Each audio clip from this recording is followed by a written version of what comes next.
Hold on. Hey, welcome to the Soapboxx Podcast. This is an exclusive episode for those who are actually on our social media pages, whether you follow us on our Facebook page or our YouTube channel. So we definitely appreciate y'all. We just going right into it and we chopping it up. Of course, I'm here joined with the fam. We're all over the place, and trust me, we've been talking since behind the scenes. So I'm going to start with Lady of the North. What's going on? Just say, how you feeling? What's popping? A lot is going on today. I am feeling stressed, but I'm still blessed, and we're gonna leave it at that. We got the baby hair braids in the cotton candy top, ladies and gentlemen. We are doing the damn Yes, thing. We are here on a Thursday. Jay, you're my inspiration. Let me just tell you with the braids. It's braid And season. We bringing the culture. Period. yes, ma'am. And speaking of, all the way from Tallahassee, Florida, what's going on, Coach Just Giovanni? How you doing? Hey y'all. You know, it is a season of opportunities. So I'm just happy to share with y'all that I'm blessed, and I hope that y'all are also receiving your blessings. Absolutely, indeed, because we're actually going to be getting into that topic. That's the topic of today's show.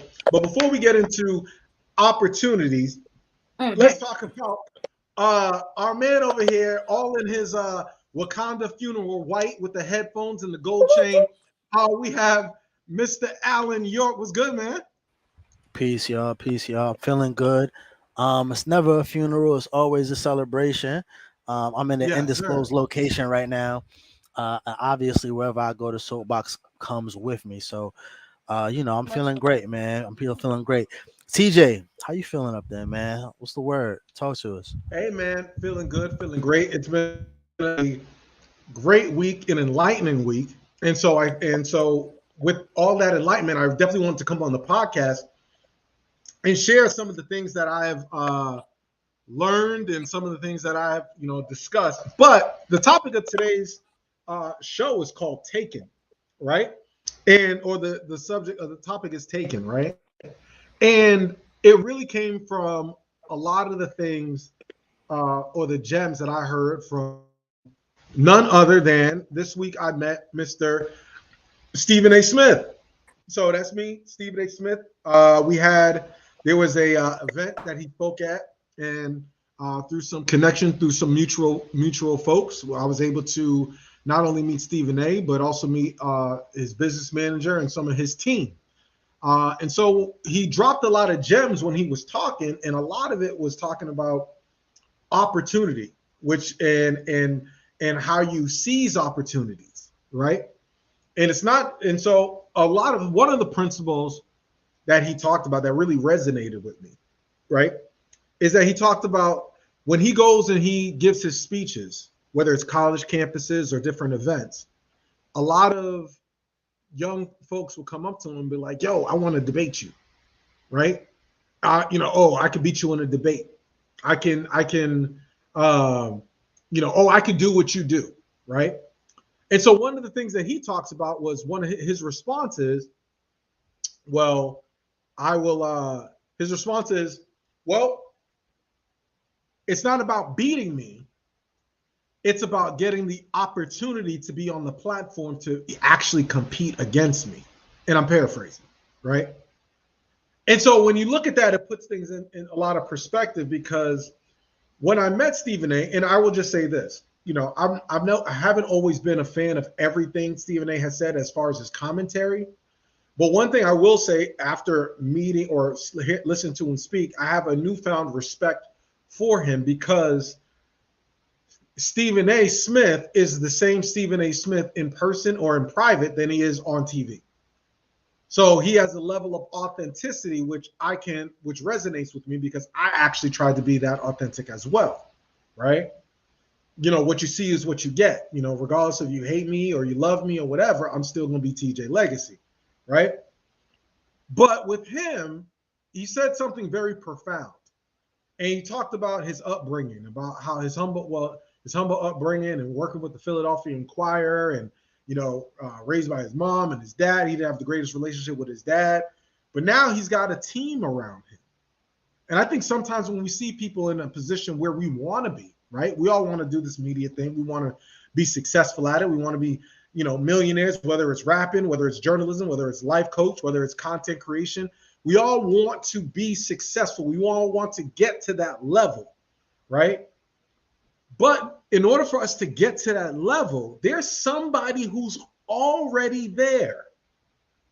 And so sometimes we have this idea that, somebody is going to just pass the torch to me, right? Oh, when I get there and I navigate, or I apply for this job, or I get this opportunity, or I reach this mountaintop, someone is just going to pass the torch, right? And it's a naive notion that I got that bubble burst yesterday, right? Because he actually pointed out that he has, not only is it Stephen A., not only is it his family, but he also has his business manager, he has his assistant, he also has his security officer. It's not just him, right? He's got a team similar to what we have here, right? Yes, I could write an article. Yes, I can do all these different things, right? But I also have Alan, Giovanni, Jesse. I got my team around me that support me, right? But in order for me to take Stephen A's spot, and this is what he was saying, in order for someone to take a Stephen A. Smith spot, a Shannon Sharp, a Skip Bayless, or whatever, you're not just going to have to you're not going to get the torch passed to you. You're going to have to go out and take it. And so that's what I wanted to discuss today. I wanted to discuss the different levels of success, because you want to be successful in the industry that you're in, but success, your confidence comes from the preparation, not from the result. Okay? People like Stephen A. Smith, these folks are not just hungry, they stay hungry. It's like Kobe, that mentality, they're competitive. This is a competitive field. We're in the entertainment industry. Yes, it's journalism, but it's the entertainment industry.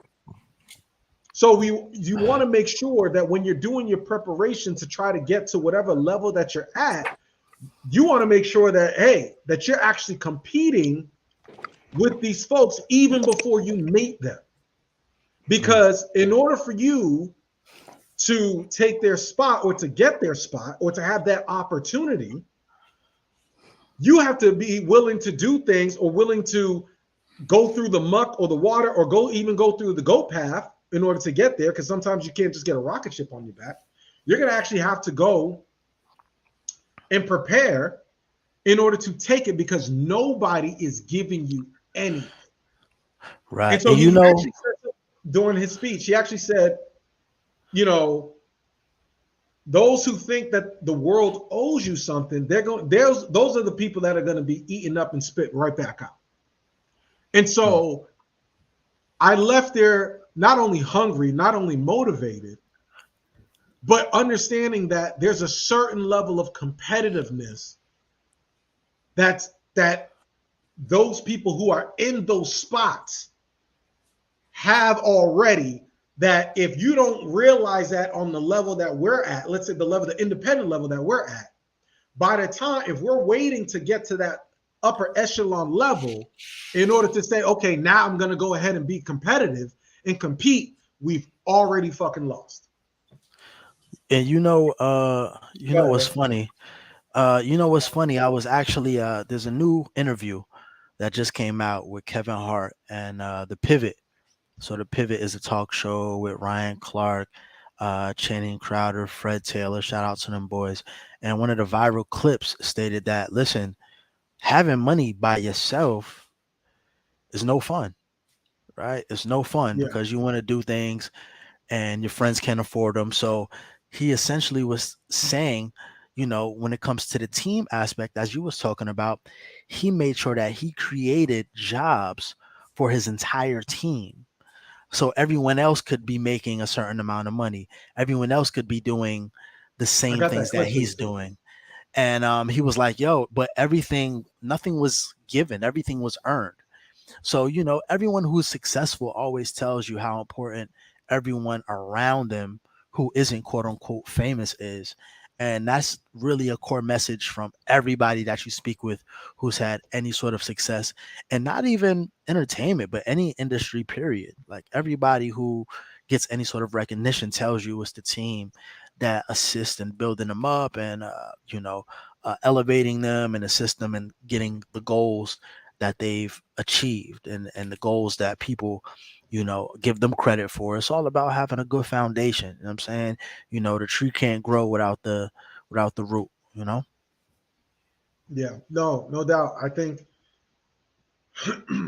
one thing he talked about was not just the support of his team, but if you, like you said, if everybody doesn't eat, and that's what we talk about with us. We've been together, 3 years? And in order for us to be together the way we are, right, we have to check shit at the door. Like, we talk about our communication is probably one of the reasons why we've lasted so long, and the ability to not only hold each other accountable, but to actually push each other out of our comfort zone and challenge each other to say, okay, you're better than that. Or I know we can pull things out of each other, and we play to each other's strength and big up each other's weaknesses whenever we fall short. But if this was a platform where it was about me, I don't think we would have had the success that or the opportunities that we've had thus far that are still coming in. And it speaks to not just the testament to you all as co-hosts and as my family, as my people, but it speaks to the foresight of actually having vision. I don't think a lot of folks out here on the grassroots level, a lot of folks lack vision. Nobody wants to grow anything. Everybody wants to be trendy. Everybody wants to hop on to something that's ready-made. This is not easy. Like, and we never bought, we're not buying likes. We're not doing any of those type of things. We're just grinding. It's not quality. It's not quantity. It's quality of content. But when I listened to Stephen A. speak, he made sure, and it's similar to what the Kevin Hart clip is, right? He made sure that everyone eats around him, and everybody has a role and everybody has a job and they excel at it. So I want to play a little bit of the Kevin Hart clip real quick, and I want to get y'all reaction to it. Overcome the financial hurdles that present themselves and stay connected. So you remove it. Easier said than done in some circumstances. It's actually not. In some instances. But when people say that, right? When they say it's easier said than done, and the ego is very present and dominant, right? You got to ask yourself why. Why does it matter? Why does it matter? Me and Dwayne Johnson are good friends. You know why our shit works? DJ, I don't give a fuck about titles. I don't give a fuck about number 1 or number 2. DJ, I don't care what that thing is. Like, what, dude, I love working with you. Right. You're my guy. I love you, champ. Love you too, Kev. You want to do this thing? Let's make it work.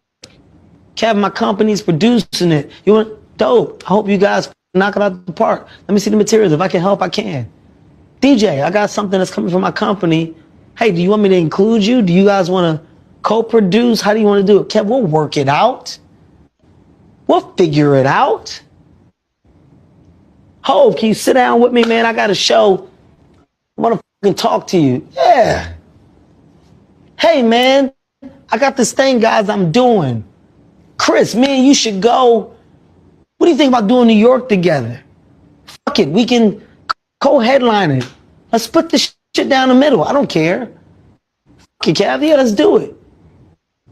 You think Dave will come to one of the shows? Let's ask him. Dave, what you want to do? Oh my God, guys, it's great. There's no egos. With real success and real fucking moves, the real ones. Right. The real ones, there's no egos. Because collabs are collabs that don't question where I stand and what I am. Right. There's nothing about the next person that's going to affect or rock my world. I know I'm Kevin Hart. I don't need you to fucking validate it. Right. I don't need that. I have no ego. Yeah. None. I got a fucking tequila. I'm not competing with Dwayne. Yeah. It's not me versus him. You bring his bottle out here, I'll be the first to hold it up. I'll be the first to support my guy while I have mine. Because there is no ego. People don't understand that there's so much room for us all. Yo, Jesse, Yeah. what'd you think Kevin Hart has a about that? liquor? Yeah, he does. It just I've came never had out it, to be. Yeah, it just came out to be fair. He just started promoting it. Oh yeah, because I know of The Rock's Terramunda, but I don't know of Kevin Hart's. Yeah, his is like super new. So that's just, this is why he's doing things. A Terramana little is fire. pressure It's on. in the freezer. It's in the freezer right now. It's in the Yeah. freezer right now. It's chilling. It's Wow, always on. yeah, It's always on chill. that's my shit. I mean, I get what he's saying. I feel like a lot of people are like that, really. I do feel like if people aren't benefiting, like if you want to talk about financially, but if people aren't benefiting financially, or if they think that somebody's going to be doing better than you financially, or like he was saying, like people don't understand that there's room for more than one person in the same category. Like everybody can win. Like we can all be doing the same thing and everybody can win. I mean, look, when you go to the grocery store, look, you go to one aisle, look how many of the same exact things are in one aisle. Bread, for example, but people are still buying bread, toilet paper, but people are still buying all those different types of toilet paper. So yeah, I feel like there is definitely room for everybody to win. And I don't know what it is. Like he said, it's an ego thing, but I feel like people are very intimidated by other people's success. And like, if they think that somebody's about to come in and like take over, like they will definitely, I don't know, like I get intimidated. Like they won't feel like there's room for more than one person. So I do see what he's saying, and I do agree with it. Yeah. But you know what I think it is too? I think like with him and especially the people that he named, I think it's easier to move that way because they're all A-listers. Like Chris Rock is an A-lister. Kevin Hart is an A-lister. David Chappelle is an A-lister. So whatever each other does in that field, it kind of really doesn't affect what the other person is doing because their spot is solidified as an A-lister. Now, when you are a D-lister competing with other D-listers, unfortunately, it's like that. It's like that old adage, which I hate. Right, the crabs in the barrel adage, which I hate, but it is, it's true. Like a bunch of D-listers trying to become C-listers, trying to become B-listers, trying to become A-listers. You know what I'm saying? And unfortunately, that's really where the conflict comes in, right? Because yes, it's easy for Kevin Hart to have a conversation with Jay-Z. It's easy for Kevin Hart to have a conversation with Chris Rock. But if you are a D-list comic and you're having a conversation with Kevin Hart, the conversation is not going to go the same. Kevin Hart is not going to be like, fuck it, let's just split it 50-50. Let's just get out here, because he knows that he's an A-lister and the other person is a D-lister. So things need to work a little bit differently. And I think that that's really the disconnect what people have, is everyone kind of is jockeying to their spot. And that's where a lot of the damage comes in. You know what it is, Alan? It's something that I think, I don't know if anybody, I coined this phrase and I guess I'll take credit for it. It's easy to network with people, really network, right? And not network is not just what that person you can take from that person, but it's networking across, right? It's a partnership, it's give and take, right? But it's easier to do those type of things when you have someone who has equally yoked ambition, right? Where it's like, yo, if you win, I win, right? For instance, we're an ensemble, right? Just say we'll have a hosting gig. We share it. We post it. We say, yo, go out. I'm not in Boston. You know what I'm saying? I'm not in it. We share. Alan's got new music out. Boom. Share to YouTube. Boom. Giovanni, she's got an interview, a dope interview that she's doing, or she's doing self-help, what stuff.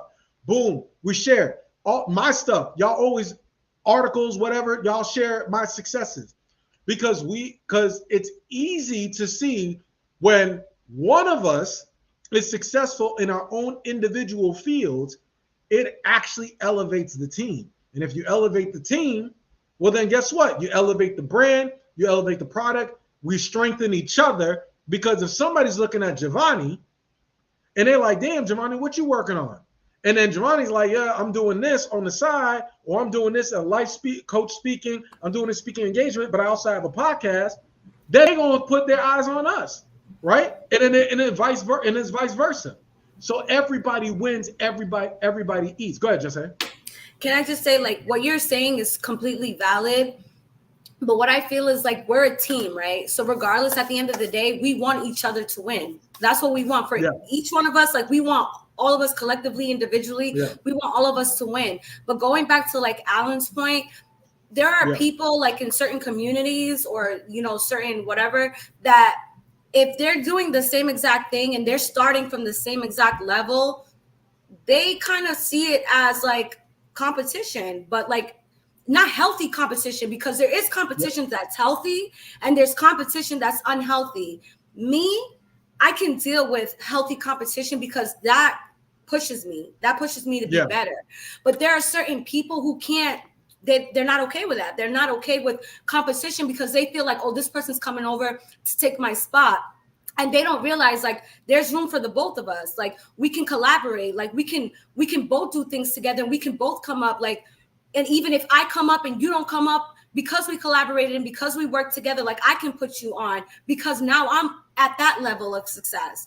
And there's a lot of people who don't see it like that. There's people who see it like we're both down here and we're both trying to get up here. And because we're like doing the same exact thing, like I'm not trying to collab. Like I'm not trying to collaborate with you. Like I'll be real. How many times have we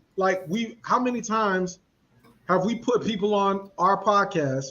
And I've seen it countless times. There's about 3 or 4 or maybe 5 that there have been guests on our podcast or either guest hosts, and then they'll try to take that same formula and duplicate it for their own shit. You see what I'm saying? Like it happens. There's been people that there are podcasts right now who are competing against the Soapboxx, and we don't even really pay attention to them. Let me tell you something. TJ, I personally had reached out to an influencer, right, for our podcast who has many followers. She's very, very, very, very popular.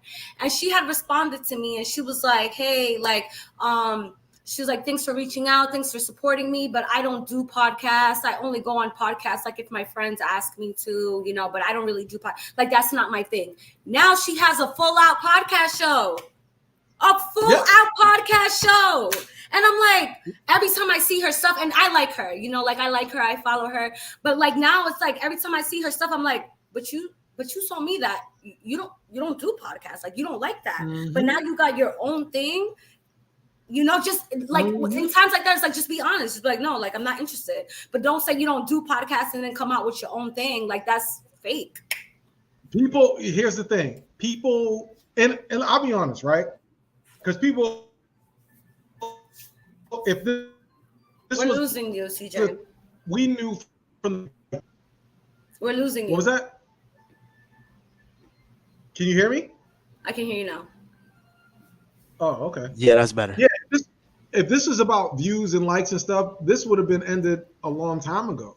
But there's there are some folks that just they want the baby, they don't want the labor pains, right? They just want the guests. They want to be like, yo, we could just hop on, and it's like it's very easy to think, oh, we could just do what they do. And I'm not sitting there saying that we the grandest or the best or whatever. We still got room to grow. You see what I'm saying? But when it comes to the level that we're on, I put us against any independent and the platform out there. You see what I'm saying? As far as ability and as far as prestige, as far as guests, as far as content. You see what I'm saying? But there are people that just think, oh, we can just get on camera and just talk. Like I've literally had people, and I'll be honest, I've literally had people try to like say, oh, I want to take out, can they guest host something like that? I'm like, oh, you're gonna have to ask them. Talking about y'all. You see what I'm saying? Look, we can go all the way back, right? When we talk about people who are eating, we have folks on this podcast. I'm not gonna mention any names because I know y'all, Alan don't like me doing that shit because I don't really give a shit. But we had people who were mad, right? That y'all three were getting more airtime than them because they had been in the radio industry longer and they felt like they should be the ones there was too many people and they should have been the ones getting more camera time or air time than everybody. And that's what split the shit down the middle. Which right? sucks because like we all had room. Correct. But there was room for everybody to eat. But that goes back to the ego thing, right? I never heard nothing about it. Yes, because as the captain of the ship, I ain't have to tell y'all about that. I just let y'all think TJ was being an asshole and I'm writing letters. Ain't nothing about it. That's hilarious. You see what I'm saying? But that was behind I can say it now. Yeah, behind the scene, we had people who were in the radio industry that, because remember, y'all three started as guest contributors. Remember? It's a little back in the ways. Y'all started as guest contributors, not actually hosts. Y'all were just kind of splicing in every now and then. That was the formula because y'all were in different states. But it was brought to my attention. They felt like, well, we don't really need them. We could just kind of, do our own thing. And, it's taking up too much airtime and we should go in a different direction. And then people try to like, oh, we should go and run and monetize it. Yeah, these are all the things. But it took me to see the foresight to be like, oh, you ain't really here for the long-term vision. It's for the instant gratification, right? So there was 3 and I made my choice. You see what I'm saying? I chose my 3. There was 6. There was 6 of y'all. And it was so funny that if I had made that decision and went based upon ego, and this is when we were in studio doing the in-studio sessions, what happened, what I would have the foresight to be like, yo, you know what we're going to do? We're going to start doing things virtually. And I was like, we're going to start making the transition to doing a virtual show rather than doing the in-studio show. And what happened like 2 months later? The damn pandemic hit and everybody went virtual, but we were virtual like 2 or 3 months before the pandemic hit. That's true. And I was told it wasn't going to be a good idea that everybody was virtual. So then I was like, it didn't mean anything. It didn't matter. There's plenty of people that even now, that have their own podcasts, right? Who've been on this one. And that's why, okay, for those who are watching our and I know I'm kind of giving a little behind the scenes. For those who are watching our podcast, there's a reason why, not because we don't like marketing our stuff. There's a reason why, a strategic strategy as to why we promote the big, I wouldn't say big guests, but our I guess we would say our prestigious guests rather than promote our content or what we're going to talk about every single week. The reason we do that is because I would promote starting Monday, and then I would end up seeing our topics on other people's podcasts who are independent on Wednesdays or on Tuesdays. And then we would then have our show on Thursdays. So I was basically, we were working for multiple podcasts and wasn't getting the credit for it. You see what I'm saying? And that's because people will spectate and they'll watch what you do. They'll watch you struggle. They'll watch your labor pains, but they won't big you up and give you the support that you want, right? Mm-hmm. I've had people literally tell me they're looking for a host and they looking for a Jesse and Giovanni type. Well, guess what? Thank God I ain't got to do that because I got the real thing here. Hey. So I'm seeing podcasts of people, look, these baby hairs ain't that easy to find, okay? I worked hard for this. You see these braids? These are the old natural. Y'all be trying to recreate these two, but they here. And I'm thankful that y'all here because guess what? I'm not stupid or naive. Y'all could easily run and go to another podcast that probably got more views, more whatever, and be successful, and then see those dudes who just want to talk about, whatever they want to talk about, because that kind of stuff. Y'all already know what I'm talking about. You see what I'm saying? But y'all are Y'all here know say. because y'all actually have a voice, and I appreciate that. But that's what I'm saying. It's like nobody wants to work. I think Kim Kardashian, the great philosopher, I was said about that. to say, listen. Nobody wants to get their ass. No one wants to get their ass up and work. They Yeah. cooked her for that, so I don't want you to go through the same fate. Jesse, what do you Yeah. drink? What are you drinking right now? I'm drinking some ginger ale. Wait, what color was that ginger ale? This color. That ain't no gin. Listen, Yo, as a- I'm I so was mad like, what because is it? Apple juice mixed with My ginger kids ale? Right. literally broke. I Let want me to tell hear. you, my I kids want broke to hear all from my Giovanni. glasses. They broke all my wine glasses, and they threw out all my utensils. So I have one fork right now, and one knife, and 2 spoons. What? so you got Welcome to the more. life, boys. So you got more kids than spoons right now. Yes. I feel like you How does should that make work? How does that no. work? You have to make them eat with their hands for a month. Listen, we make it work, but I gotta go tomorrow to the store because today I was like, I can't. Yeah, I So, feel you. Okay. yeah. Some chicken fingers and fries over at the Okay. Andrade Chicken house. fingers and fries. We don't go Man, on look, dates. we do chicken fingers and fries for lunch, but I make them food for dinner. But Speaking yeah, of it'd be real stressful. But go ahead. no. What do you? Speaking of chicken I want to fingers hear and fries. Giovanni's take. Well, that's what I was actually gonna go to because I know that Coach Giovanni has been on this new journey, and I know we were segueing from chicken fingers and fries. We don't go on dates, but I wanted to see, in the words of TJ, these Jumanji streets of singleness and dating. I wanted to know how Coach Giovanni is navigating it, like especially coming fresh out of a relationship. I want to know how you're dealing with it. What are some of your experiences, and what are some things that you can share with the soapbox ladies who may be going through something similar right now? Good question. I'm nice. I'm him. Right, because you didn't put me all on the I'm him. spot. I know you don't put This is not what we discussed. Anyway. But so, what was the question? Just how do you embrace your singleness? No. Personally, how is your new singledom going? Your journey. And what have I know that you're in coaching, so If someone what is have you single, learned thus how- far that you can share with the people? Shit. She said it's ghetto out here. It is. It's real. It's ghetto out here, y'all. One thing that I learned is that when you are dating, you cannot get too hyped up from single people about what the single life is, because some of that is false. And a lot of times people want you to be on whatever they're on. And then when you get out there, you like, I know you lying. I know this ain't what you was talking about. And that's how I feel right now. Like I'm not saying that, oh my God, stay in a relationship. No, I'm Is just it the grass is greener type of thing? it's not. I think that for the right reasons, yes, but to do it just to find like a significant other, no.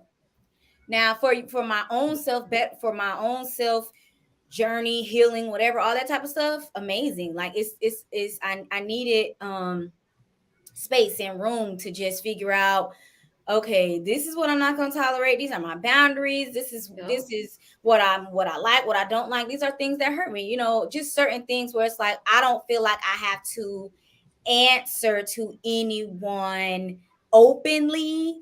But at the same time, I don't feel like it's like this glamorous lifestyle that social media tries to like show. And then vice versa, for people who are single right now, I'm pretty sure they see the glamorous lifestyle of being in a relationship, because I know that there are people who may be listening who have been single for years, and they probably like, child, please, I want my man, I want him today. And it's just like, that's fine, but don't think it's gonna look like social media.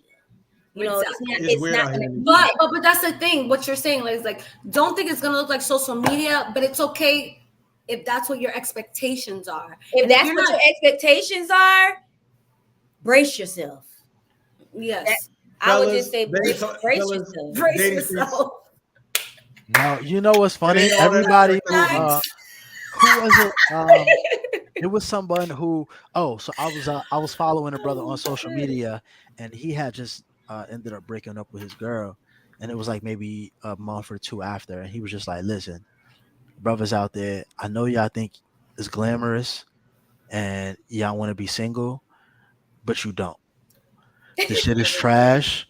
Reconsider. They ain't talking about shit out there in these Jumanji. Work it out. Whatever, Cheetos, whatever lady hot that Cheetos and chicken right. fingers. That's all they He talking was about. like, whatever lady that you need to go back to, do that because you do not want to be out here. It's And- Netflix and chill for me. I enjoy it. Oh, listen. you All right should. now. Okay, wait. So wait, let's do that. I wanna know what everyone has been watching lately. It could be a Ooh. movie, it could be a series. So Giovanni, since you are in these All right. Netflix streets, I'm what in is the hot seat. what is the latest thing that you've been watching? It doesn't have to be Netflix because they're not paying us. It could be Hulu, it could be Peacock, it could Right. be Or is the Okay. ESPN Netflix Plus. or is the Netflix watching you? That I'll be, yeah, because I fall asleep. I'll be asleep. Oh. But so I'm watching P Valley. Okay. I'm watching The Shy. I Oh, I am love The watching every now and I'm watching Stranger Things, but I kind of I'll be skipping through it. So I'm not even gonna lie. But I finished the Stranger Things. I'm watching Sisters. Sisters is my show, and that's on BT or With Tyler Perry. Hulu Yeah. and all that type of stuff. Sisters, but Sisters is really good. I love Sisters.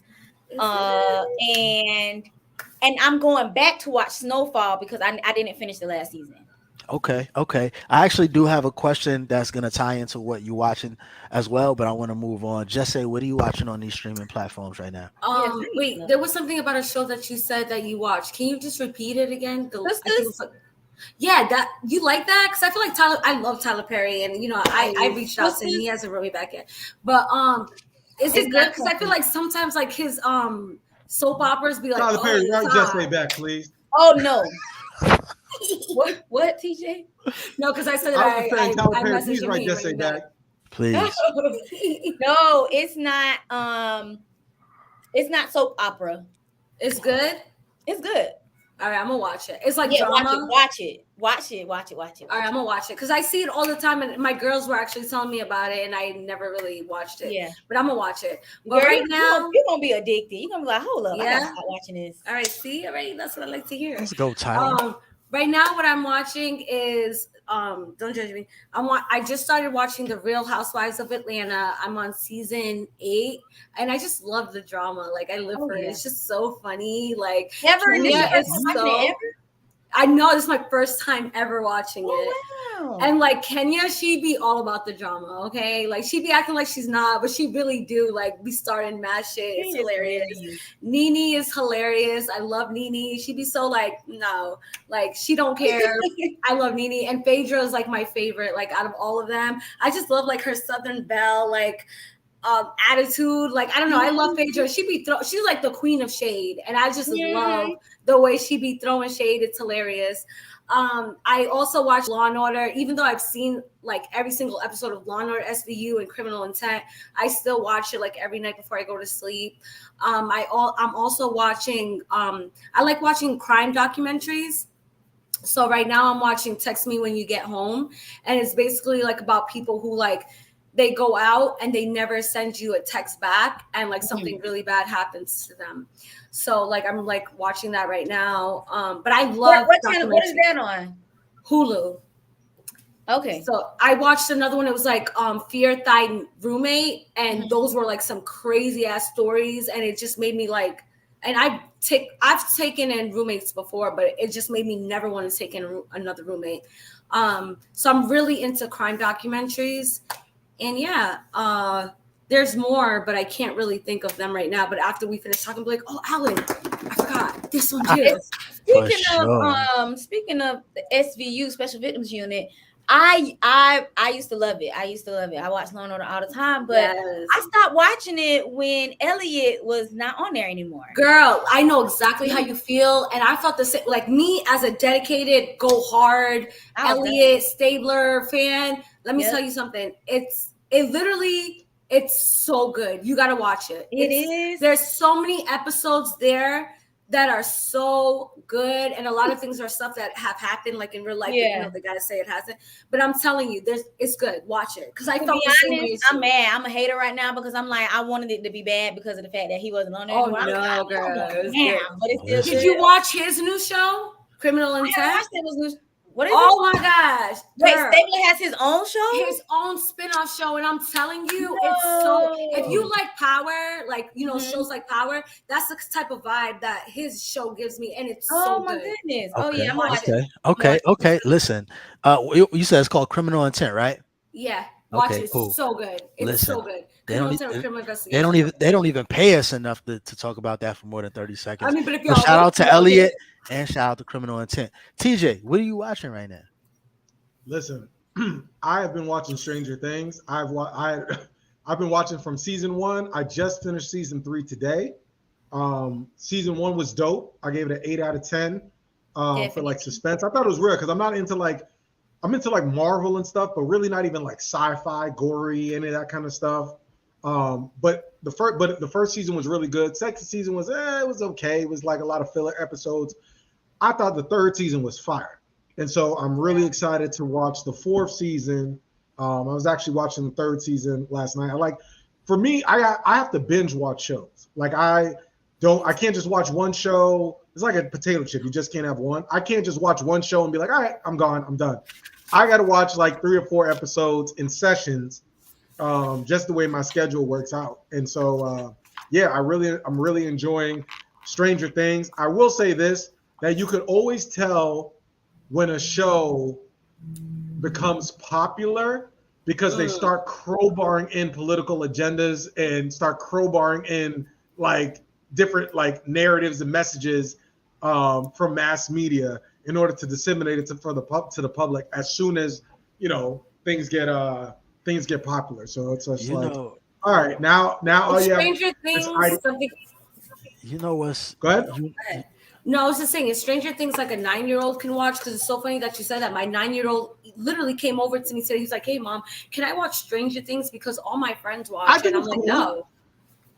No, I think it's cool. I think it's cool because they're kids. They're kids on the show. Yeah, it's okay. Oh, really? Yeah. Okay. Yeah, it's okay. I mean, but I will say this: if he's one of those people, there are some things that make you jump. Now, if not me, because I'm a G.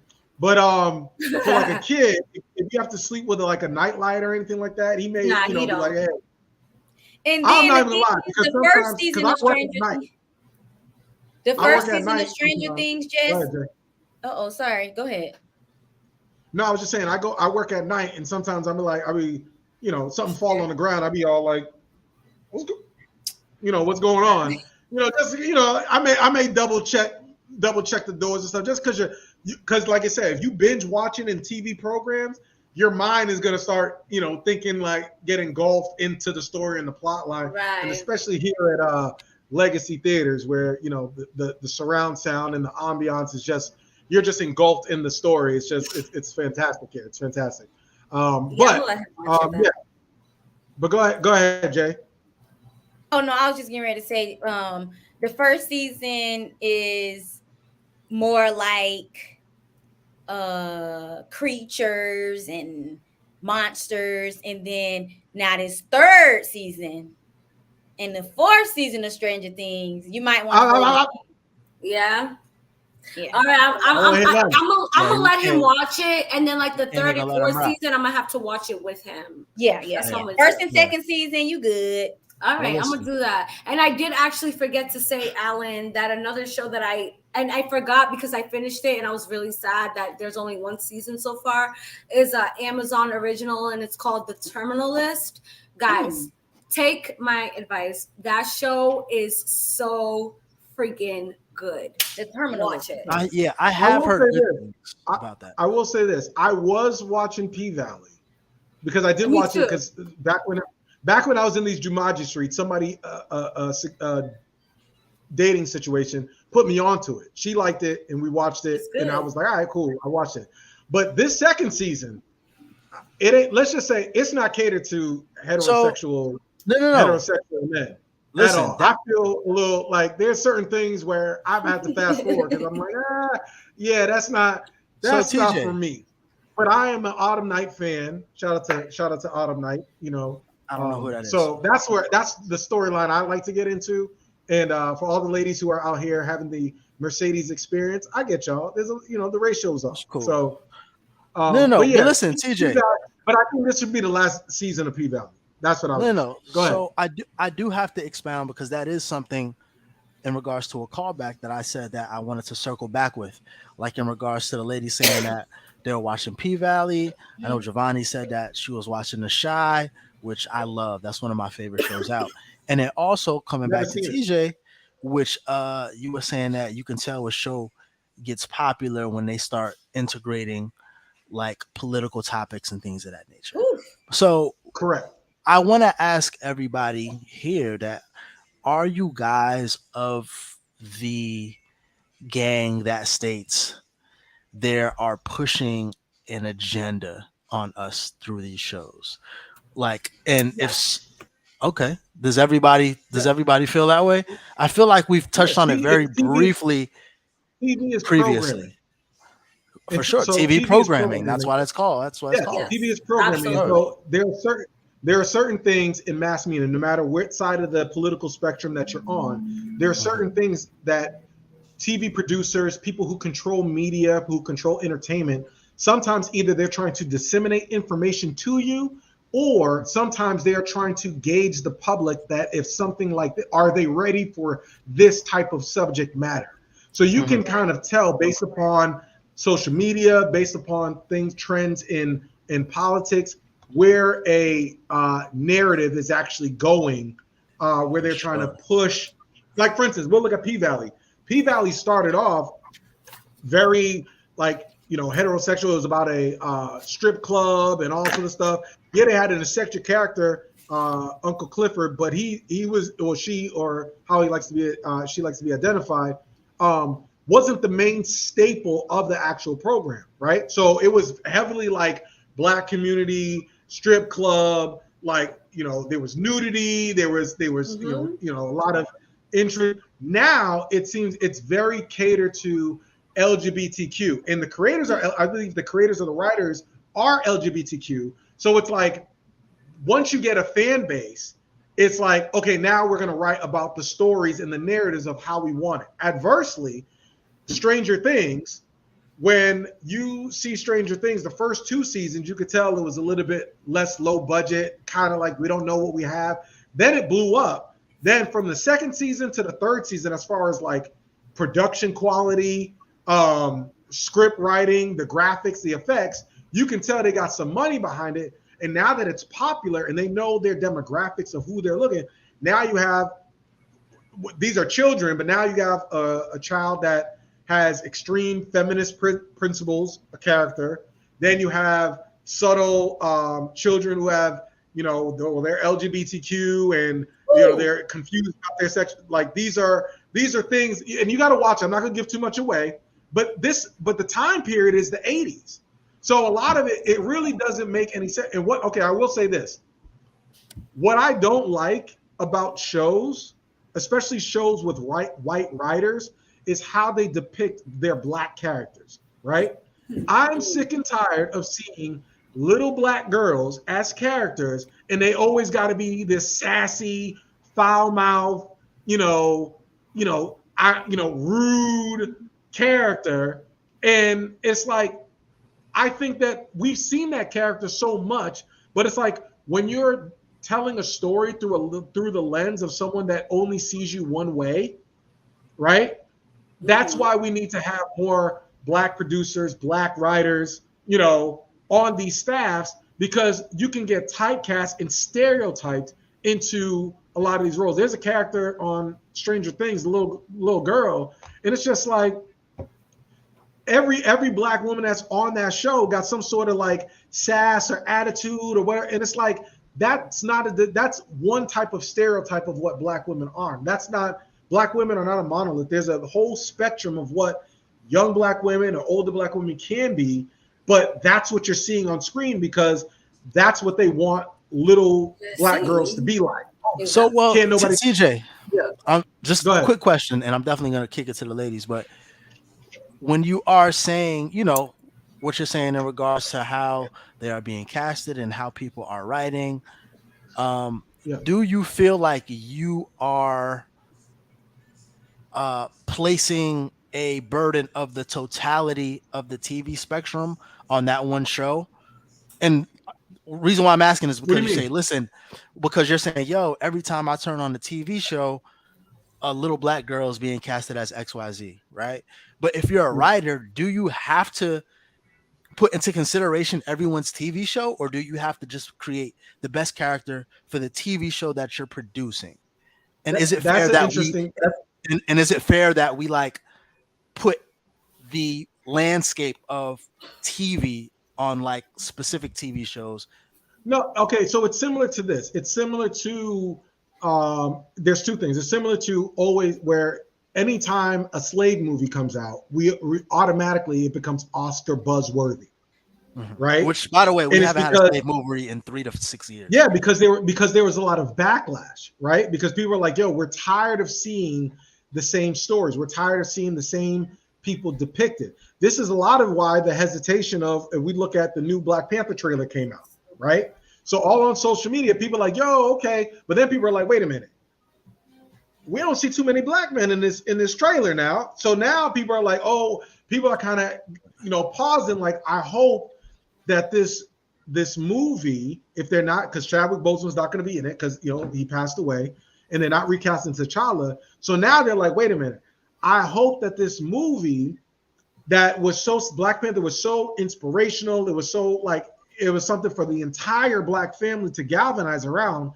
I hope now people are like, "Yo, I really hope that this movie is not a ode to black feminism, right? Where this narrative of a gender divide between the black family or black men and black women, we got to have this divide." And that's a lot of that liberal principles too, where it's like, "Oh, we can big up black girls and black girls rock," but it's like as if we can't uplift black women and uplift black men at the same time. So now people are kind of on edge, like, all right, let's kind of see where this is going. So what I say that to say, with these shows, when you have white writers who don't know, like for instance, when it comes to like whether it's our hair or our upbringing, they don't really know our experience, the black experience, which is none other like anybody else. So if you have never actually experienced that for yourself, you're basically winging it, and you're basically going off of what you think black people can be, and sometimes it comes off on the screen as a caricature rather than an authentic representation of what black people are. They only see black people as a black girl as she got to be the little sassy or she got, you know what I'm saying? Or the black dude got to be the one who he just can't resist white women. And so he's tripping over himself. Like, it's that kind of stereotype rather than, these can be strong characters. You can be strong. You can be feminine. You see what I'm saying? You could be smart.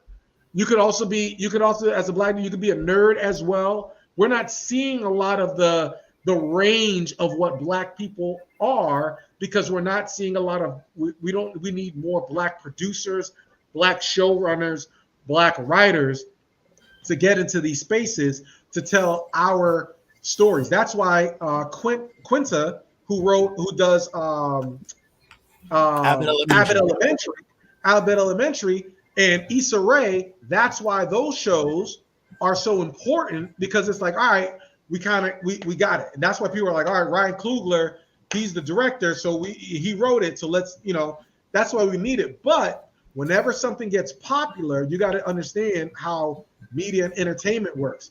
These folks, even though you have black folks that have these opportunities, and this is something Stephen A. Smith said as well, everybody answers to somebody. And sometimes you got to do what you need to do so that you can do what you want to do, right? And so they may be into a situation where, yeah, they have this black experience, this black audience, but in order for them to keep the funding, in order for them to keep the stuff on air, right, then they got to put certain things in there to disseminate some sort of message or agenda. Because let's put it this way, I'll end it this way, and I'll put it. Whoever's oppressing you is never going to give you the tools for your liberation. Right. I think so. If they're trying to, whether it's in music, whether it's in movies, whether it's in books, if they're trying to keep you or black folks in a certain state of being either docile, being unarmed, being unmotivated, divided, if they're trying to disseminate those informations to you because they're trying to fill up these private prisons, and I don't want to go deep into that, but that's a reason why certain images are always put out there and music is always put out there. Well, then there's also not going to then say, and I think that has a lot to do, and we can do a show on this, they're also not going to give you a character or give you public figures that inspire you to know your self-worth and know that you can actually know your power. And I think that is the reason why T'Challa wasn't actually cast, because Chadwick Boseman of himself, they didn't look at him as Chadwick Boseman. People are like, oh, that's T'Challa. So now there's a little dichotomy where it's like, Chadwick Boseman passed away, so let's just hurry up and kill off this character because we don't want the image of this powerful black king who's a warrior and king to be inspiring these folks, where the black man is the head of this nation and this family because they're really into it. You see what I'm saying? Y'all get where I'm saying? Because in white supremacy, the system is designed to divide the black family, and the system is designed for black men to be the number one targets in a system of white supremacy. So why would they big up and give us strong black men characters who are around their family, raising their families and doing the right thing by their nation, their women and everything? Let's just kill that. Let's just go ahead and kill that off before it gets too big. That's part of the reason why LeBron James gets so much. And I don't want to go on a tangent, but that talk, I know I went a little long with it, but that's a part of mass media and how they use the hyperbolic needle theory in order for them to disseminate information through credible messengers to the general public to get the narratives that they want to push.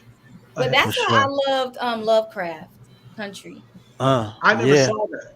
Oh you know, it is. Lovecraft Country is it is, and it's really good. There was a lot of theories going around that it was kind of centered around, in some aspects, the Tulsa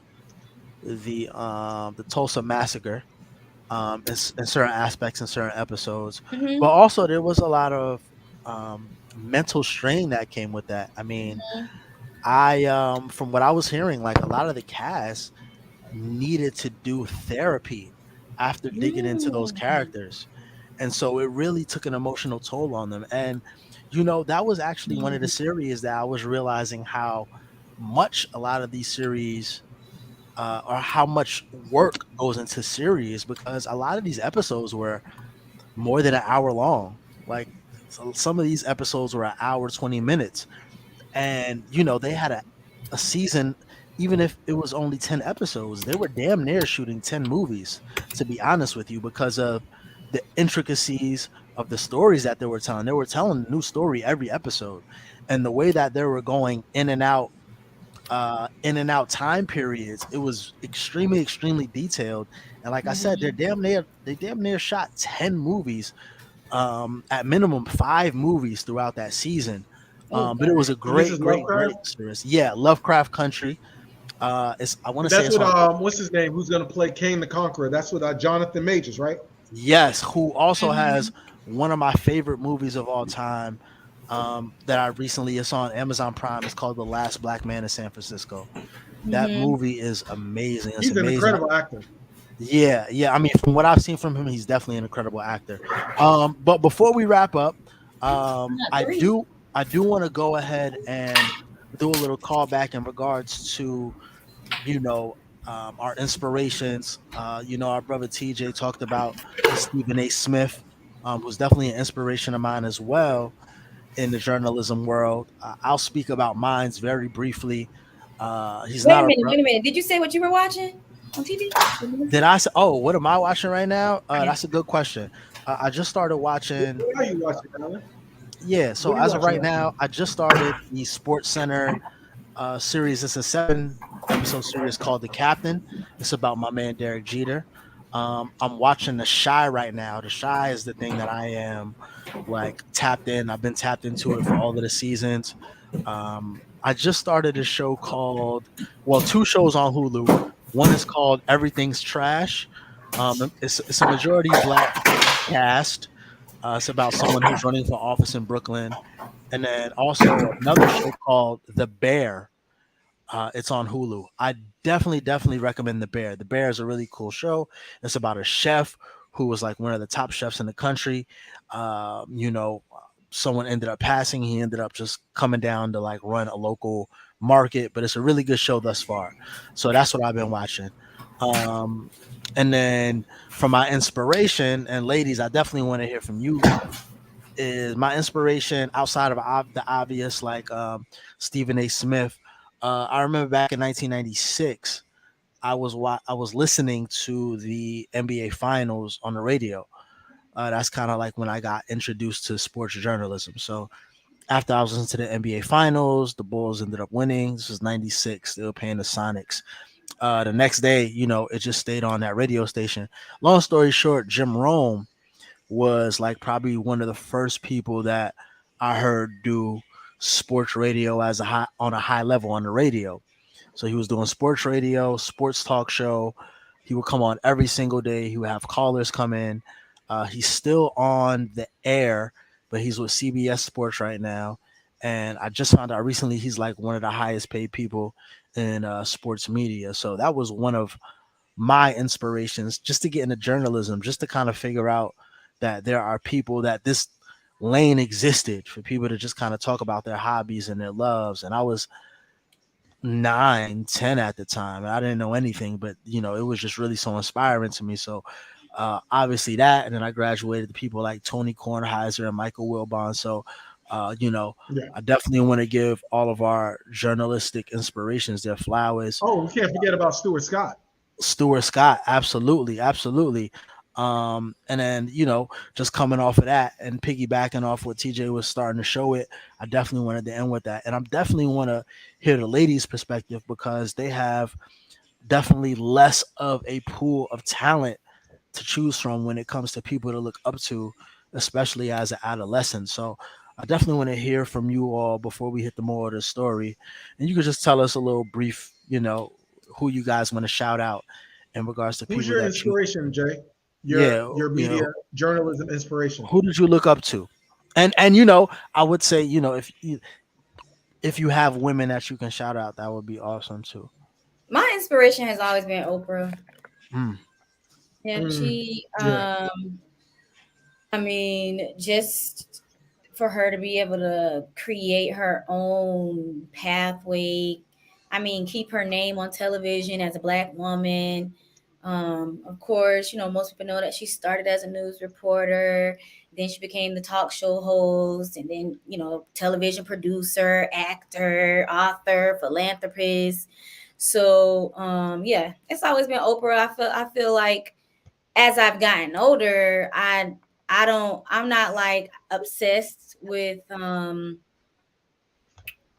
like individuals, but I also realize like it's good to look up to certain people because you kind of learn like the ins and outs and what certain people had to go through to get certain places. But I've never been like super like into like idols, but I'm trying to find people in my field who I can use for inspiration. So I'm working on that. But for right now, Oprah. Now, I don't know if y'all know, but well, yeah, y'all probably do know. But outside of like my whole journalism thing, I really love people who can do motivational speaking. Mhm. And so Les Brown, he's one of my favorite motivational speakers. I love his talks. Yeah. Tony Robbins is really good too. Hmm. And who else do I like? E.T. Do you like E.T.? Oh yeah, I like Eric Thomas. Yeah, E.T. Yeah. He's good too. He's good, but I like E.T. because he's more so straightforward. Like, if you go to sleep, then you're not gonna, you just might not get your work done. But Yeah. Les Brown is kind of more so like, get out of your own head and let's talk about real life and why we're all feeling this way. So I like Les Brown. I like his tone. I like the speed. And Eric Thomas, I like his push. So ET is somebody who I would listen to when I'm working out. Yeah. Les Brown is somebody who I would listen to if I'm journaling. So they kind of got two different tones. And then Tony Robbins is somebody who I would listen to in the morning, YouTube morning inspiration. I'm trying to get into the groove, feel good. Like, okay, you need to do better. So yeah, but yeah, those are some people who That's what's up. Nah, just say who's your influences, like as far as like content creation, comedy, Right. or entertainment at that. Who's some of your influences? Honestly, it's hard for me to say who influences me because I feel like every day somebody new influences me. So it comes down to like what I'm seeing like daily on my feed, what I'm watching on TV, what I'm reading, like different things will influence me. So right now at this point where I am in my life, I wouldn't really say that there's like one particular person who currently influences me. I will say that there are many people who influence me based on what I'm watching, seeing. So I can't, and I'm really bad with names. So it's like, even if I would like come across like a meme or like an inspirational speaker or an author or whatever, like I couldn't even sit here and tell you like what their name is or what they even said, because like a lot of times when I create my content, it's based on like something that I've seen or something that I've heard. And those are the things that at this point in time are what really influence me or inspire me. Like back, like when I first started like my journey with like my content creation, it was like my mom influenced me, and like the things that I've gone through with like my personal experiences with my family, those things influenced me to do the videos that I did. But now I'm kind of like taking like a different turn because like I'm kind of like exploring my, I don't know, like my craft. Like I'm exploring like different things I can do with my platform. So right now, every little thing is influencing me. It could be even something that I just watched on TV, and it's like, all right, well, I got an idea, and let me talk about it. So right now, I don't really have like a set influencer or someone that inspires me. It's kind of like everything in my everyday life. Right. So I'll ask you, like, less about artistry takes from everybody. Right. And take inspiration from everything. I was gonna say like less content specific, but were there people when you just started out in the social media space that were doing content that were to be like, oh damn, I didn't even know this was a thing. Let me start doing content, and then you started tapping into your talent? To be honest with you, the first time that I've ever did a video that was like kind of like blew up, there was a trend, I guess, that was going on that was like, now I'm mad. So it basically had like people talk about something that made them mad, and then like a song would come on and people would start dancing to it. And then there was just one day that I was like, oh, I'm going to talk about being Cape Verdean and how people always mistake, because like growing up in New York, like I would tell people I'm Cape Verdean, they would be like, what, Cambodian? And I'm like, no, Cape Verdean. Or like, people always mistaken me for like being Latina, and I'm like, no, I'm Cape Verdean. So like that kind of inspired me to like go on that trend and do a video like that. And I didn't realize that there were so many Cape Verdeans in this world, because from what I grew up and where I grew up, that like Cape Verdeans barely existed. So like when I put that out there and I realized, wow, there's actually a lot of Cape Verdeans in this world, and a lot of people who are Cape Verdean who are watching my content.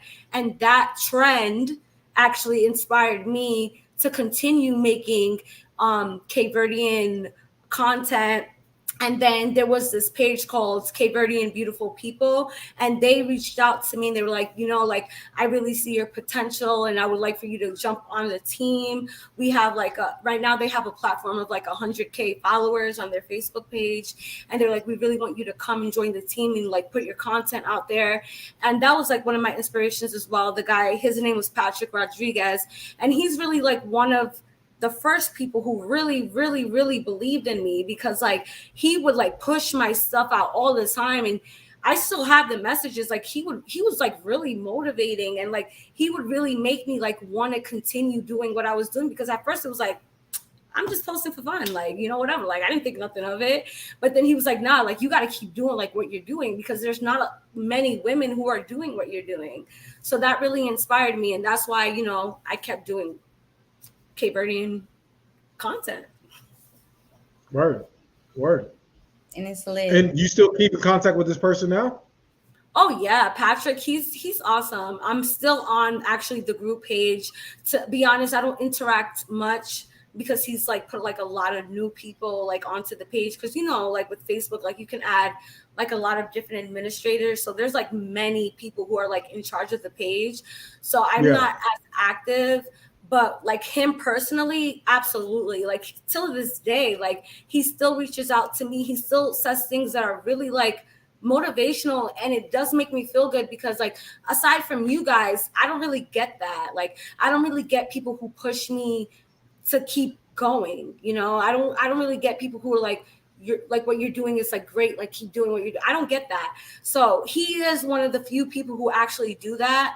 And that motivates me to like keep doing what I'm doing, even though sometimes I'm like, I'm over it.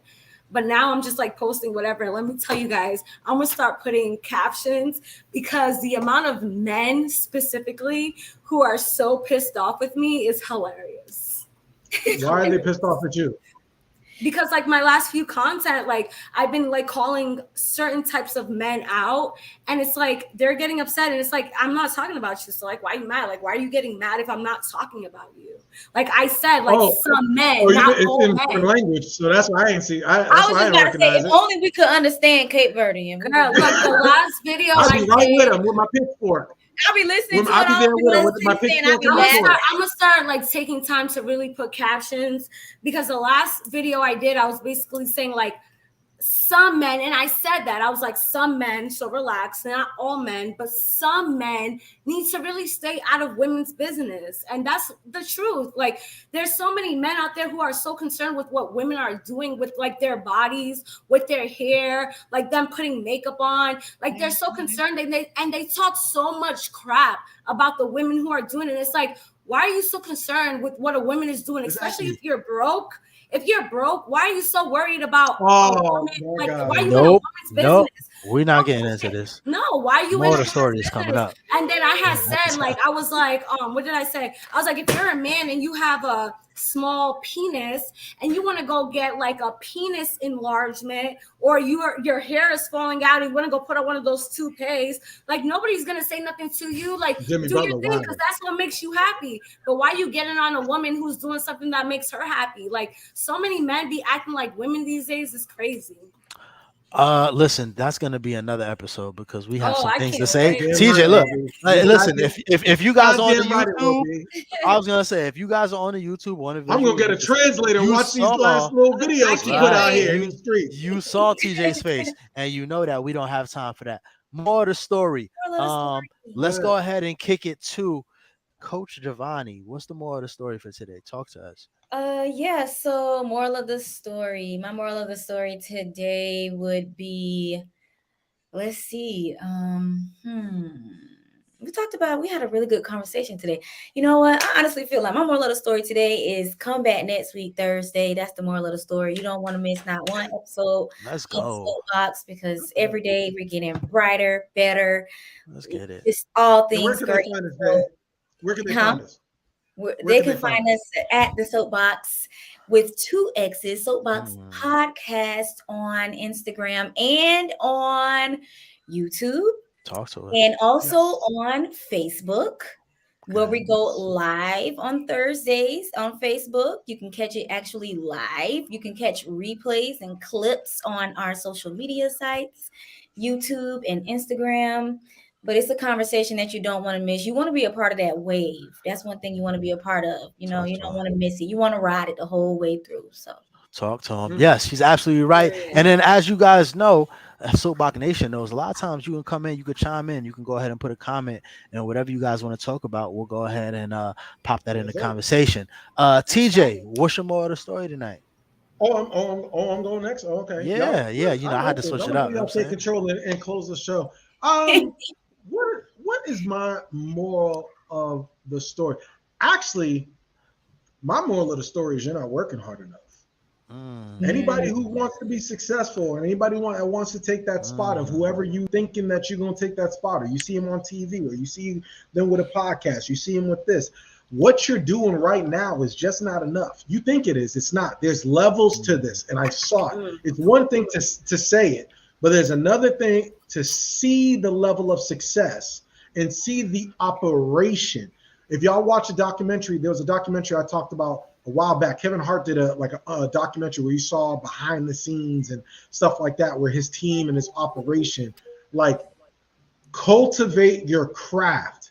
Because if you don't cultivate your craft and you don't get to that spot, you are going, and once you get to that opportunity and you're not ready, you are going to get exposed and you are going to get embarrassed. And that is something that sticks in the back of my head when, you know, whether it's working out, whether it's on this podcast, whether it's making connections and networking, it's like, it's not good enough. Yeah, we may be an independent, smaller podcast now, but that's that saying of, oh, you got to stay ready in order to get ready. That's not a game. There are people out here that once you get that opportunity, and you may only get one, some people don't get that. Once you get that opportunity, if you don't lick it, those people who have those spots are looking to embarrass you, bury you, and get rid of you and discard you so that you'll never be a threat to them ever again. I'm telling you, you're not working hard enough. You got to keep cultivating your craft. You got to keep being hungry and staying on your grind. And there's always something more. Give yourself some grace. Like Giovanni tells me all the time, give yourself some grace. Have your little moments of victory, but keep fucking going and keep pursuing your dreams, and make sure that you are putting things in place to have benchmarks for your goals, because you don't want to get to that final boss of the video game and then next thing you know, they wash you, because you will get washed if you think you're going to go up and try to take someone's lifeline. You ain't trying to just take somebody's spot on TV or have somebody's podcast. You are literally trying to, that's like somebody trying to take, I get to a certain level, somebody trying to take me out, and I'm the lifeline that is there supporting Alan, Giovanni, Jesse, and my mom, my family, whatever. Like, dude, there's nothing I wouldn't do in order to keep my spot as far as in the realm of my integrity. You see what I'm saying? For me to keep my spot. Like, I love that. When you are fighting, and I'm being real, when you are fighting for you to not just success is one thing to get there, but there's a certain level of aggression, there's a certain level of grittiness in order to stay there. That's a that fact. If you don't tap into that now, you've already fucking lost. And so I'm saying you got to go, you got to be hungry, and I charge every single one of us to get that grittiness in us, that mentality where it's like, it's not good enough to just get there. It's not. You gotta excel. Yeah. You gotta get there and sustainability for not just you, but for all the other people that's fucking counting on you. That's a different level of commitment to your craft and who you are as a person. So keep fucking working. For sure. Listen, TJ is right. If you get there and you don't lick it, she's gonna embarrass you. That's definitely the moral of his story. They say she. When you talk about licking it, come on, Alan. That's what you said, bro. Listen, that's what you said. Not what that is not. I did not say get there. I did not say she is gonna lick it. Get embarrassed. Golly. And you go- Lord. So, and you know what? I did. Soapbox Listen, OnlyFans with 3 No, X's is coming I soon did this. in the fall. So, obviously the next more of the story, because she always says, Soapbox, why you guys always making me go first? So I'm gonna make you go as last as possible. Just say, what is your moral of the story? I love that, Alan. Thank you. My moral of the story is kind of piggybacking what everybody else said, but literally stay with your craft, stay hungry, and honestly, do not worry about like the people who support you, the people who don't support you, because whoever is real is always going to be by your corner, and whoever is not, they're going to float away into the air. And you don't need those types of people in your life. You need the people who are going to support you, who are going to believe in your craft, who are always going to be there for you, sharing your stuff, liking your stuff.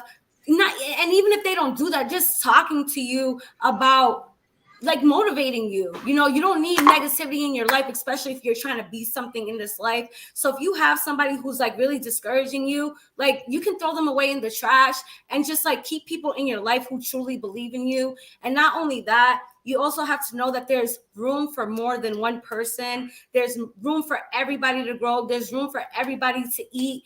So just support one another, support people who are really trying to make it out there.